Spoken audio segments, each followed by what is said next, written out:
Good morning, dear students. I, Professor Basuraj Kuruche, welcome you all for today's lecture of company law and secretarial practice. In previous class, we have seen the basic meaning of company and one definition defined by the Indian Companies Act 1956. Today, we will be again discussing two more definitions, and after that we will move ahead with the features of companies. The first definition what we would be discussing today is, according to Professor Henry, what Professor Henry is trying to tell about the meaning of company is, a company an artificial person created by law having a separate entity with a perpetual succession and a common seal. As per Professor Henry, what he is trying to tell is, company is an artificial person. We all are living persons or living beings, but here the company is an artificial person created by law. Created by law means when a company is registered, the registrar of companies will give a certificate, and that certificate itself will be the proof of your registration of company, and the certificate itself creates an existence of a company. So we can call it as an artificial person which is being created by law, and this person who is created by law is having a separate entity. Now separate entity means what? The promoters of the company and the company itself both are different. We can take an example. Reliance was started by Dhirubhai Ambani, but even if Dhirubhai Ambani passed away, the Reliance is existing. Means what? Dhirubhai Ambani is separate and Reliance Industry is separate. Similarly, if you take any other industry also, the promoter will be separate and the company will be separate. Therefore, here the artificial person, that is the company, is an artificial person created by law having a separate entity or separate existence in the eyes of law. So we can call it as a separate entity or a separate person. So this is one of the characteristic also added in this definition. With a perpetual succession, as we discussed earlier, perpetual succession means continuous existence.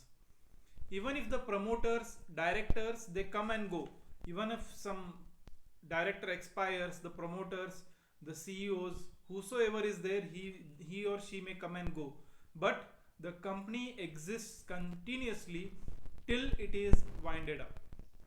So till then it is existing continuously. So this is known as perpetual succession. And a common seal. Common seal means here the company will be having a separate identification under a common seal of the company having a separate entity. So this is the definition given by Professor Henry. What he is saying is, a company, an artificial person created by law having a separate entity with a perpetual succession and a common seal. So this is the definition given by Professor Henry. Second definition we will discuss today is, according to Chief Justice Marshall. What Chief Justice Marshall is trying to tell about company is, a person is an artificial a person is an artificial, intangible and existing only in contemplation of law.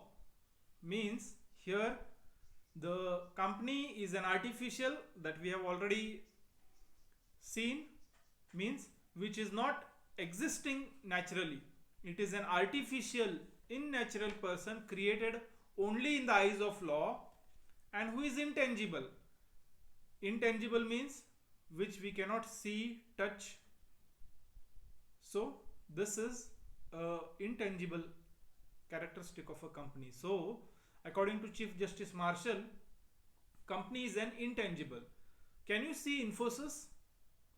We can see the building of Infosys, but we cannot see Infosys because it is a artificial person created by law and it is intangible, because of which we cannot see Infosys, or it may be TCS, any company you name. It may be existing only in the eyes of law but not in a real sense. So these are the definitions given by the two authors. First is, according to Professor Henry, what he is saying is a company is an artificial person created by law having a separate entity with a perpetual succession and a common seal. And the second definition is, according to Chief Justice Marshall, a person artificial, intangible and existing only in contemplation of law, means only in the eyes of law. So these are the two definitions given by two different authors. Now let us move on to the characteristics or features of the company. One question may come, explain the features of the company or explain the characteristics of the company. Here, company is an incorporated association. Since company is an incorporated association means here the directors or the members of the company, they come together and they register that company in with the registrar of companies.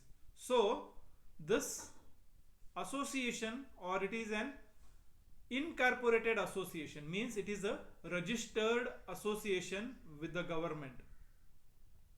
Without registration or without incorporation, we cannot start a company. So therefore, here a company is an incorporated association. This is the first feature of company. Second feature is separate legal entity. As we have discussed in the previous classes, here the company is having separate legal entity. Separate legal entity means the promoters or the owners or the directors of the company are separate than the company. It is having a separate identification or separate entity in the eyes of law, because of which we have to file returns of that company. PAN card will be there of that company. So all the legal existence is separately for that company. So therefore, a company is a separate legal entity. So these two features we have seen. Rest features we shall see in tomorrow's class. If you have any doubts, questions, queries, please feel free to contact me at any point of time. Thank you. Good day.